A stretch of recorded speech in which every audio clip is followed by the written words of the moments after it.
All right, welcome in, everybody, to the CFB Nation All-America podcast, brought to you by our friends at FanDuel. I'm Bill Trocchi, senior editor at sportingnews.com, alongside Bill Bender, our national college football writer at sportingnews.com, and the president of the Football Writers Association of America. We're coming to you live on our CFB Nation YouTube channel again. If you want to subscribe, just go over to youtube.com and search CFB Nation and click subscribe. I'm sure there's many people listening to us when they're driving somewhere to see some family, some friends over the next few days, as we are 2 days away from Christmas, 1 day away from Christmas Eve. Bill, give me some of the traditions in the Bender household that you're looking forward to over the next couple of days. No, I mean, Christmas. Yeah, we'll do Mass tomorrow. Tomorrow's Christmas Eve. So, yeah, we'll do Mass at St. Catherine. And then Kimberly's family's coming down. We'll go down to my sister's. We'll, do all those things. And we're not, like, we're kind of low key about Christmas. The gifts and all that. Obviously we'll have a lot of fun and be a time to relax. I always feel like Christmas, a little bit of like jet lag almost from the college football season. Like you get to rest and sit on the couch a little bit and watch some games, which we got to do over the weekend. It was a impactful, fun weekend. And, before you know it, we get this little break till New Year's Eve and the second round of the college football playoff. So it'll be a lot of fun. We're looking forward to it.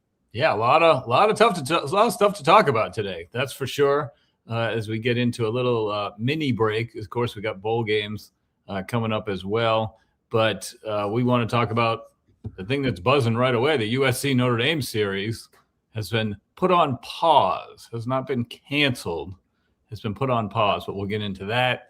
We'll get into the Michigan coaching search, which continues despite Kalen DeBoer winning and being unavailable till at least the Rose Bowl. But Michigan may still have their sights set on him. We can't really tell. Bobby Petrino joining Bill Belichick. How about that? So lots to talk about today. And we will, of course, go over the games from round one as well. Before we do that, we're going to get into some Trocchi trivia. I'm going to have – this is a Christmas bonus, Bill. I'm going to have two Trocchi trivias. The first one we will answer at the end of the show. Second one we'll answer right away. First one to be answered at the end of the show. Fernando Mendoza will try to become the sixth Heisman Trophy winner to win a college football playoff game. Can you name the other five? So 5 guys have won a playoff game since 2014. Correct. I think I can handle that one. I know. Heisman winners. Kind of a layup because you're good at the Heisman and you're good at your college football playoffs. So there's your Christmas gift. You're going to nail that one. Okay. Second Trocchi trivia question. Can you name the 3 rivalries in college football that have had the most games with both teams ranked? Well, I know one of them. Bring it on. Let's answer this one right away. We can lead into our first topic. Can you name the 3 rivalries? USC Notre Dame. USC Notre Dame is actually third on the list, but yes. Ohio State, Michigan. That is number 1 on the list. Yes. Say that one more time. What is it ranked? Yeah. Number 2, Oklahoma, Texas. You are correct. There you go. There you go. There's a 1, 2. That was 3. kind of a layup, right? That was a layup. You were ready for it. I was wondering if you'd get the Texas-Oklahoma one. So it was slight. Well, those are the 3. Well, I had to think, like, is there an SEC rivalry? But those shift. Like Florida, Tennessee used to be it. Now it was the Iron Bowl. Now it's Alabama, Georgia. Georgia, Florida would have probably been. No, I don't think that would have been my next guess. So, but yeah, let's get into it, right? Yeah, let's get into it. USC and Notre Dame. They had one more game scheduled on the contract that was not renewed in 2026 at USC, but then it became murky whether or not that game was going to happen out in Los Angeles.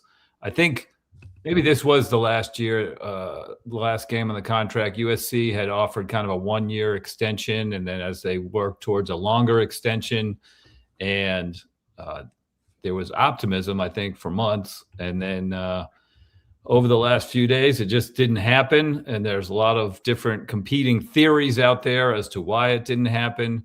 One of the popular ones is that Notre Dame, the news that in the springtime, Notre Dame asked for a automatic bid essentially for if they finish in the top 12 of a 12-team bracket or the top 14 of a 14-team bracket, they would get an auto bid.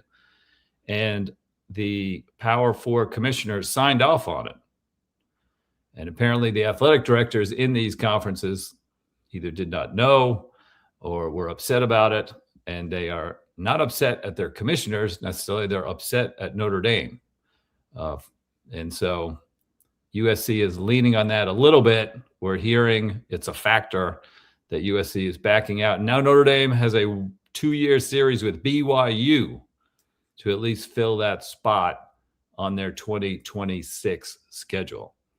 So what were your thoughts when you saw that ND and USC were not going to meet next year? Well, there's sadness, right? Like anytime you have a rivalry like this, you're going to have sadness, then you're going to have finger pointing, whose fault is it? Brian Driscoll and I had a very heated debate about this the last time this topic came up, because I can unfortunately see it from USC's side,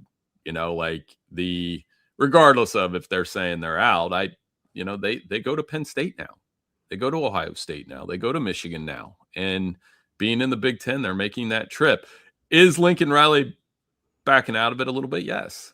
The solution to me was easy. You play that the first week of the season every year. You make that the new tradition. New traditions are to be made. You open the season against Notre Dame every year. That would be awesome. And I know some would say, well, the tradition is they play in October, right? Like October at South Bend, November at the Coliseum.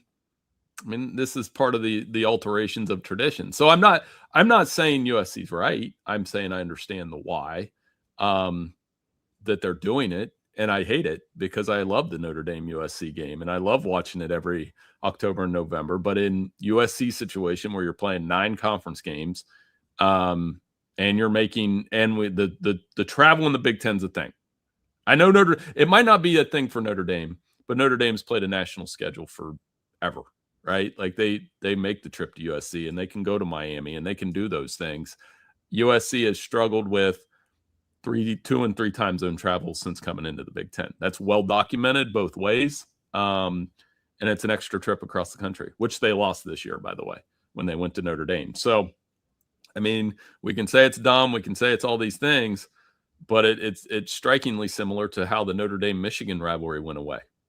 That was a really good tradition that's been on and off. And when it's on, it's as good as any rivalry in college football. I believe that. So, to me, we can blame USC, and that's probably where the blame lies. But I just understand their point of view here on a certain level. How much credence do you believe in that automatic bid thing that Notre Dame got from the other commissioners? Well, maybe a little. And I think, if you want to, nobody's going to feel sorry for Notre Dame in the Power 4 about what happened this year. But I do think there's some merit to what they're doing. They should have been in the playoff this year. I don't care that Miami and Alabama won. Maybe you could say that validates the committee. It doesn't mean that Notre Dame should not have been in the playoff this year. I think Notre Dame's stuck in it. And I know our listeners aren't going to want to hear this part, but I think they're going to continue to pigeonhole Notre Dame into a situation where they're going to have to join a conference. They're going to make it harder. And now if they get that and they're automatically in the playoff, they can say, well, we don't need to. But I still think that's common. Like the continued, like the teams that are going to be in the Power 4 conferences, particularly the Big Ten and SEC, are going to get the benefit of the doubt over Notre Dame in the future. That's something that I thought the committee made a statement with Alabama this year. Whether it was right or wrong, I think it's wrong. But Alabama certainly got the benefit of the doubt over Notre Dame, which that's life when you're not in a conference. That was the excuse they used, right, Bill? It's not – they had 3 – not to rehash this over and over again. They had 3 doors they had to walk through. One of 3 doors that they had to walk through on that final committee decision. It was like, you're either going to value the head-to-head with Miami, You're either going to value the conference championship with Alabama and the SEC, or you're going to honor Notre Dame's body of work as the best team in November, not in the conference. And they chose that one as the path of least resistance. How many times did we hear that phrase? So, yeah, to me, that sort of stipulation that they get an automatic bid if they're in the top 12 seems like something that's not going to happen very often. It just seemed like a really weird, I mean, it did this year, obviously, but I mean, you can manipulate, as we've seen, the rankings however you want to manipulate them. And so if you don't want Notre Dame in, you just put them at 13 or whatever. Like, it's not. So I just think that's going to be if it comes up at all in the next 5 years, like, because they're going to go to 16 at some point. So I do think the athletic directors are overblowing it a little bit. I think you make a very good point that they are trying to pigeonhole them, because Notre Dame needs USC way more than USC needs Notre Dame on the schedule.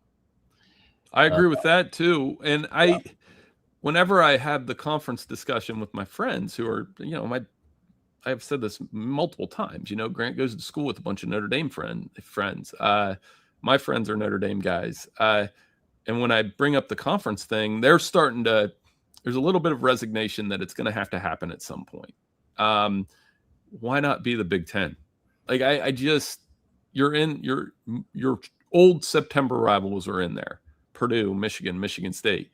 Ohio State, Notre Dame games are amazing. They're amazing. They're some of I would say this, Bill, in the last 10 years covering all these games for Sporting News, Michigan, Ohio State intensity is awesome always. The Notre Dame Ohio State game at South Bend was one of the most intense games I've ever covered. And just because of the backdrop, why not do that more often? USC's in the conference now. And the Big Ten could take it a step further.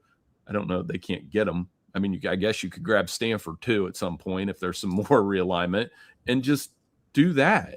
And why not be in that conference where you don't have to worry about your ACC grade against, you saw what happened with the Big Ten Notre Dame this year. The ACC actively campaigned against them to get Miami in. So, and they won't forget that. I think that will rank with Notre Dame fans, and some in here can feel free to weigh in on the comments. What the ACC did to Notre Dame this year will be kind of not quite as severe, but remembered much like 1993 was remembered, when Florida State won a national title over Notre Dame, even though they had no business doing that because of the head-to-head. Mm-hmm.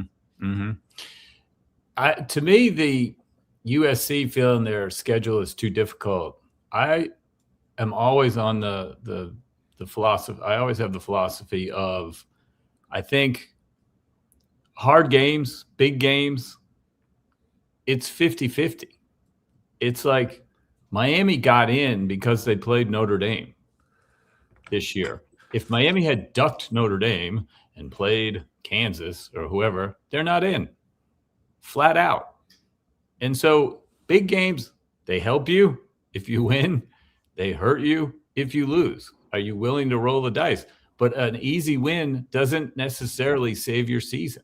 And I think Miami's a prime example of that this year.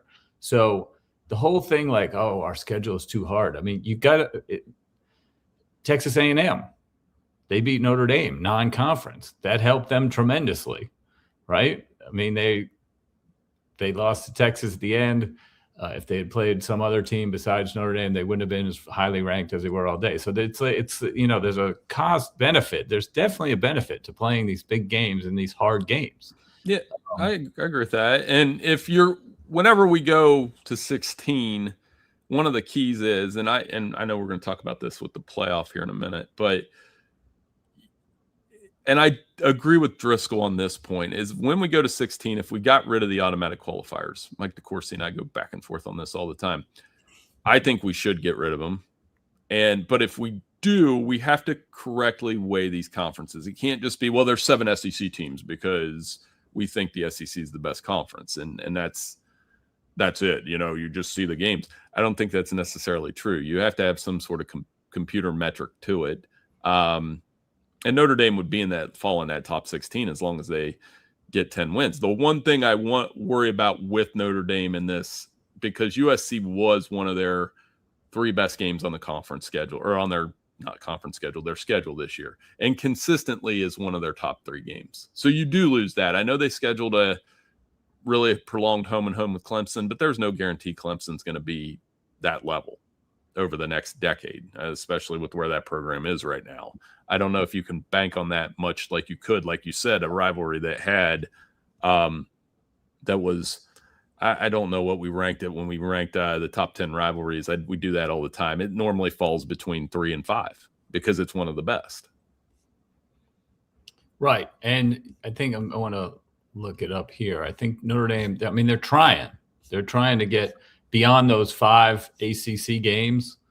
I think, Ralph Russo had it yesterday. Notre Dame's schedule in the upcoming seasons include home and homes against Auburn, Texas, Michigan State, which not looking great right now, Michigan, Florida, Alabama, and Indiana over the next, 5 to 10 years or whatever. And then who knew Indiana would save their schedule? Right. And Florida, you don't know if Florida's going to be back. So they bounce around. But having that USC game was, and it's like you said, such a wonderful tradition and things like that. Well, I don't want to hijack the whole show on the Notre Dame USC thing, but it is something that has larger implications to both schools. Especially Notre Dame with their future of scheduling, their future of conference affiliation, their future in the CFP and things like that. So, but let's move on to the coaching news. And you wrote a column on Friday night. Kalen DeBoer to Michigan is dead. And now we have to hit the edit key and say, is it? It's like that, the shelf life on that piece. Sometimes you miss.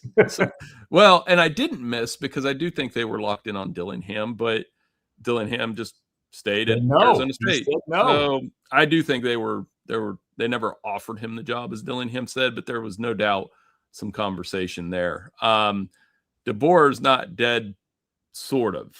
I think, and by the reports this morning, Jeff Brom's a name that's going to come up next. And the next 48 to 72 hours are worth watching because Louisville plays their bowl game today. The Bush's Baked Beans Boca Raton Bowl. I got all that out. They play Toledo. And then you're gonna put some beans on the stove while you watch that game, Bill? Yeah, I mean, maybe. And here's the thing. Jeff Brom, not a sexy hire, could be a good hire for Michigan. I've always liked him. I've been very pro Jeff Brom. For a long time. And here's why. There's 2 reasons. Just look at the last 5 years at Purdue. He took Purdue to a Big Ten championship game, won. Louisville's been solid with him. He's great with quarterbacks. He's put quarterbacks in the league that may not be like superstars. Like Aiden O'Connell's not a superstar, but he's cashing an NFL paycheck. You know what I mean? Miller Moss, that may not happen. Kentucky before that, right? Tyler Shuck. Yeah. I mean, these are guys that this is what Michigan needs. They need somebody that can develop the quarterback. I like his offense. They played a little bit of giant killer a little bit. Now, the stakes raise a little bit. Like you can't be losing to NC State when you're at Michigan, that type thing. But in terms of solid, no-nonsense culture, the things that Michigan needs, Jeff Brom would fill that. So if they make that move and not wait for Kalen and maybe perhaps have certain disaster if Kalen says no, and right now, there's no reason for Kalen to say yes leading up to the Rose Bowl. I think that's not the worst hire for them. No. I mean, Michigan's hurdle right now is whoever they get 6 months from now, they have a new president and a new AD. Almost certainly. Yeah, so, but I mean, and some of this is going to be masked by the fact that their basketball team's tearing up the world, and their basketball team's going to make, in theory, a decent March Madness. They're scoring like 100 points every game right now. Not every game, but you know what I mean. This isn't and the football, but this school cares about their football program first. There's no bones about that. I think Brom would bring a little bit of, now the question is the same question you have with Dillingham, is can you pull him away from his alma mater? Cares a great deal about Louisville, obviously. But if Jeff Brom really wants to take a run at a national championship, I don't think Louisville would scorn him. Let's be real. There's Louisville and there's Michigan. Michigan is Dan Wolken was tweeting about this the other day. He was calling it a top 3 job. I think it's a top 7 job. in college football. And I'll tell you the 7 without getting too far off. Ohio State, Texas, Alabama, LSU. By the way, Lane left one school for a top 5 job. Oregon, Notre Dame, Michigan. Those are the top. And then Georgia, top 8. Those would be my top 8 jobs. And you have what you need to win. The pressure is what it is. But if I was picking 8 schools, it's a top 8 job in this country. Yep. It's just they need everything to be just right to pull them away from this alma mater, I think. Yep. And the uncertainty, the alignment that they talk about with the president, AD, coach, it's not there. And it's hard to overcome. There's nothing Michigan can do about it right now. They've got an interim president who is going to be replaced. He's retiring right at the end of his term. So we don't know what's going to happen there. You get the feeling this investigation across all of the craziness with Michigan, they need to wash their hands. Ward Manuel, they need a fresh start with an AD as well, and a fresh start, obviously, with the football coach. It'd be nice to get all 3 of those guys at the same time. But the football coach is going to be the first one, and that makes them uneasy, because they're not going to have any say or know who is going to be above them in a kind of a short period of time. Well, but one other thing, and Dan also pointed this out on social media. If Sharon was distracted with the things that were going on in that athletic story that ran Monday and some of the salacious details in there, Michigan still went 9-3. Right. So, like, if you have a guy that's like totally locked, as Dan put it, locked into that job, come on. And for our listeners, yes, I know Notre Dame's not number 7. Those are the 8 schools. I can rank them later. Like Notre Dame probably top, but they're right there. The point is they're top 8. It's an elite group. It's a group. They're in the group. So but they're not 7. All right. So, but they're Michigan, Notre Dame. Those are comparable jobs. I will say that and stand on that. All right, let's move on to another weird coaching situation. Bobby Petrino is joining Bill Belichick. I mean, both of them have a history of dating much, much younger women. I would think that would be a non-starter after all the problems that Bill and Jordan Hudson have had at Chapel Hill, and the embarrassing aspect of that as far as how it was accepted or not accepted by the big money boosters there. And then boom, here comes Bobby Petrino, who is most famous for dating a young woman while he was married and had a motorcycle accident, and basically just had another type of scandal that they probably don't want any part of. But I don't know. Belichick, I guess, got the approval from somewhere. So did it surprise you to see those 2 guys teaming up on the same staff? I mean, it's meme material, obviously, but at the end of the day, Bobby Petrino gets jobs because he's a brilliant offensive mind and he's good with quarterbacks. I mean, that's the end, and he may, make their offense better. And here's one thing about Belichick that I think is interesting, and I talked about this on a show yesterday. It was bad this year. It was probably the worst opening act you could possibly have, but he is true to his word. We were trying to fire him in October, I believe, after a 1-point loss. And he said he's committed to this thing. He said he's not going to the NFL. We'll see how that goes in about a month, depending on what jobs open up. Let's say I'm going to paint one hypothetical, and everybody knows who my favorite NFL team is. Let's say Green Bay loses their next 2, doesn't make the playoffs, and that opening comes up for some reason. I'm not saying Matt LaFleur is going to get fired. I'm just saying in the event that happened. You were ready to fire him Saturday night, I think. No, Saturday was bad, but you know what? They'll get it. I don't want to get too sidetracked, but the emotions of going from losing to the Bears to having your former quarterback beating the Lions to doing you a favor, that's the NFL right there. So all is good on Tuesday. We'll get the Bears in a couple weeks. But I'm saying if Belichick doesn't entertain NFL jobs, he is committed. They had a decent recruiting class. He gets the offense going. You bring in somebody that has proven, for all the things Bobby Petrino is, one of the things he is that we don't talk about enough is he's a pretty good offensive coach. He knows how to call plays. He is who he is. So it'll help North Carolina. I think and I like that Belichick's going to be around for another season. Maybe, just maybe, they'll show the improvement necessary in that conference.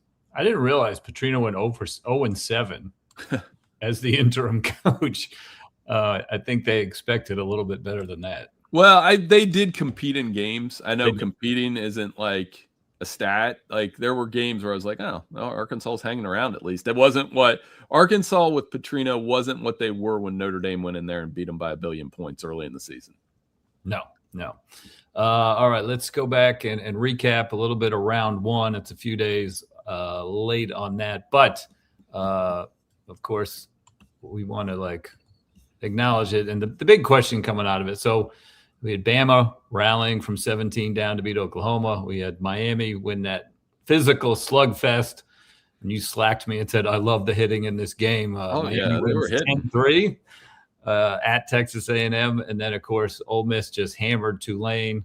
Oregon ran away from James Madison. And then James Madison had a dramatic 99-yard drive in the last minutes to cover the spread. The question that came out of that day, you wrote about it, the G5 question that kind of dominated conversation on social media over the weekend. Do we have automatic bids? Do we not have automatic bids? Do they belong? It was a freak situation that I think will never in the next, if we hold this 12 team for 10 years, we're never going to see 2 G5 teams in again. But it happened this year because it's just extremely strange, odd circumstances. But college football likes to overreact when things like this happen. And you were part of it. You want the automatic bids out across the board. That was your column from Saturday night at sportingnews.com. Tell folks kind of where you were coming from with that. Yeah, I mean, so lead up before the weekend, Nick Saban made some waves when he said it's like AAA baseball. I thought that was way too harsh. Like the analogy, I don't know what our listeners, whoever your local minor league team is, like we have the Columbus Clippers. The Clippers don't play the Yankees and the Red Sox. They may play them in spring training at some point, but that doesn't happen. Like Ohio University went to Ohio State this year and played 4 quarters of football, and it was a 1-score game in the third quarter. I have mixed feelings about it. One, we have to acknowledge that these games weren't competitive. We can't sit here and act like those were entertaining games. It was not entertaining to watch Ole Miss just beat up on Tulane again. That game was over. I was writing the Miami column. By the time I got done and looked up, I was like, well, this game's over. And that's not entertaining. Oregon's kind of the same deal. I mean, we'll look at the TV ratings, but there's a reason why Bears-Packers was opposite that. Everybody was watching Bears-Packers by the second half. Now, James Madison put up a fight and covered the spread and all that, but it wasn't entertaining. I think they belong in the playoff. The way I would do it is we get rid of the automatic qualifiers. We take the top 16 teams, and this is the part that will cause arguments, is I still think we let a group of 5 team in. So in this event, and we just take the top 16 by rankings. But in this case, by my theory, USC, which was ranked 16, gets knocked out. Tulane takes the 16 spot. And USC fans would be mad. 21 or something like that. You bump them up to. Yeah, and USC fans will be mad about it. But that's the way to get them in. And I think college football right now, Bill, and I want you to weigh in on this. I think they're trying too hard to manufacture a Cinderella when it's not there. In basketball, they just happen. They happen organically. Like the boombox guy last year from McNeese, it happens organically. Then we take off with it. We're trying to manufacture that in college football, and it doesn't work that way. Right. No matter how many times I explain this, it doesn't work that way. Yeah, the top 45 teams get in. Maybe even top 50. Right. You know what I mean? And then there's the conference winners at the lower end of the bracket that win their conference and get in. And that creates a lot of drama during championship week for some of those smaller conferences. And everybody tunes into the Big Sky Championship on Tuesday. I love that week. And it's fun. Yeah. It is fun. Yeah. College football doesn't have that. They don't have the mechanisms for it. And they don't have enough slots for it. There's not enough. Brought this up, Father Penny, good point, and here's why. I was on Lexington radio last week. Those two, I pointed out to you that in the last 5 NCAA tournaments, there have been 12 upsets in the first round by seeded teams 12, 13, 14, 15, 16. So 12 out of 100 games that seed is won. Twice it's happened to Kentucky. And when I was talking to the people in Lexington, I said the difference here is in basketball, Oakland can beat Kentucky because Jack Golke gets hot. Right. In college football, a quarterback can get hot, but you're not. It's one player out of 5. The quarterback's one player out of 22 out of really 80, and it's not right constructed in the same fashion. CJ McCollum, Bucknell. Remember CJ McCollum? Yeah, we have a list of guys like that, and he was the best player on the team, even though he was on Bucknell. It happens in basketball all the time. You can have one guy go off, but that just doesn't happen in football. And people want to bring up the Boise State comparison, and I shy away from it because Boise State was ranked in the top 5. Boise State was ranked, they had the best player in college football last year, arguably one of them, Genty. And it's really hard to do that in football. So I still want them in. And somebody asked me this question all the time as an OU grad, the Ohio University, like not Oklahoma, that I would rather them play in a 5-12 game than play their own separate national championship. Because if they ever got in as a 12 and they were playing Oregon, I would go to the game. I would go to the game with my roommate, my friends from college. We'd lose by 30, but it would be an experience. Now, I say that tongue in cheek because one year I was going to go down to the New Orleans Bowl and watch OU play Troy with my college roommate. And then we didn't go. And then Troy was up 28-0 or something in the first quarter. I'm like, I'm kind of glad we didn't do that. But having that illusion of I think, and I've watched Ohio University win 3 first-round tournament games. 3. I've watched them beat Georgetown, Michigan, and Virginia in the first round of the NCAA tournament. If they won a football game in the first round of the playoff, it would probably weigh more than any of those wins. And that's why I don't want them to go do their own thing. Right. So, yeah, it was just kind of a bummer that there was 2 games like that instead of just 1. I think 1, like you said, 1's fine. But 2, remember this whole system was designed with the automatic bids when the Pac-12 was a thing and the Big Ten was a thing and the SEC and the gap. There wasn't a Big 2 like there is now.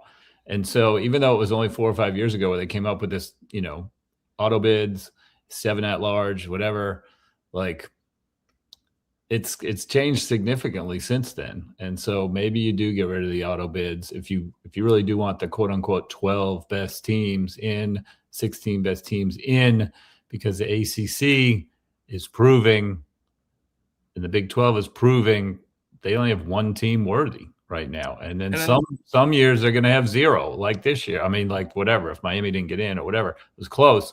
And the ACC champ was not one of the top 5, which is, like I said, I say it's a freak thing, but like, the Big 12 and the ACC, they're not loaded anymore, right? Like they were before. I think the hardest part of watching it over the weekend, though, is, and I'm not catering to the crowd here, is just knowing that Notre Dame was a national championship caliber team that didn't get in the playoff, and we watched James Madison instead. And then again, if we did my tweak that was like, we get an automatic group of 5 school, but they have to be ranked inside the top 12 right now. So 12 would have been bumped out, or we would have just had 1 in. Tulane would have got in. So who does that bump out? There would have been 1 more spot. Notre Dame would have got in. I think I wrote that in my column. Right. Had Notre Dame been in and we only had 1 group of 5 school, I think there would have been considerably less care about this topic. And then the 5-12 game would have been Oregon, Tulane. And the 6-11 would have been Notre Dame at Ole Miss. Come on. Like how many more people might have been favored? Tulane would have got crushed, but that 12 seed is going to get crushed most times. But in the 1 out of, like I said, the 1 out of 8 or 1 out of 12 that a 12 seed actually pulls that off, it would be the type of upset that we can talk about. And then we get Ole Miss, Notre Dame on the field, which the way Ole Miss played on Saturday, that would have been a hell of a game. Like, I mean, we would have loved that. And that's an easy tweak to me that the college football playoff needs to make, because I don't like that we're just kind of surrendering the first round.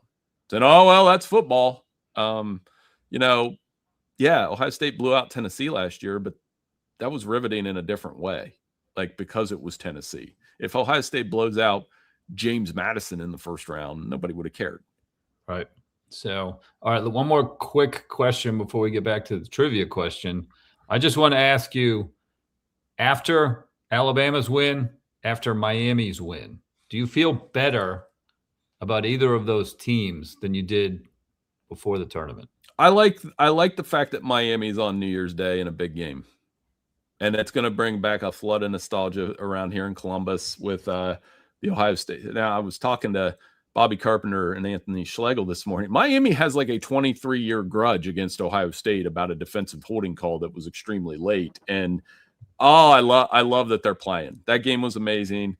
I think Miami is up against this Ohio State team. A little bit of a role reversal, but man, Ruben Bain, awesome. Played awesome. He was the best player all weekend. I mean, just unbelievable game wrecker. I do feel better that they're in, and I like that Michael Irvin will be on the sideline. It'll be fun watching them. I think they're in trouble against the Buckeyes, but we'll get into that next week. And then Alabama answers some questions in your mind a little bit because they did not exactly enter the playoff with much momentum. I think they're in trouble against Indiana, and that's the weird thing is like the perception is they'll get, but they could be in trouble, but it's not going to be from a talent perspective. That's the big question here with Indiana. Does Alabama's talent win out? Does Kalen, now that he's won a game, the pressure's off? They're very good. Kalen DeBoer is very, very good against ranked teams. I mean, it just showed. Look at his 4-year track record from Washington through here. He's very good in these situations. So I think it leads to a riveting Rose Bowl. So for all of the complaining over the weekend, I'm super excited about the quarterfinal round. We get Miami, Ohio State. That's awesome. That's better than Texas A&M, Ohio State, in my opinion. We get a rematch for Georgia at Ole Miss that I'm not entirely excited about unless Ole Miss wins and Lane's not there. That would be interesting. Alabama, Indiana will be amazing. And then that Texas Tech Oregon game will be as good as it gets. So I think we end up in a good place having the 8 teams that we have. Yep. So, all right, let's get back to the Troche trivia question and programming note. No show on Christmas morning. We're going to take that off. We'll take that day off.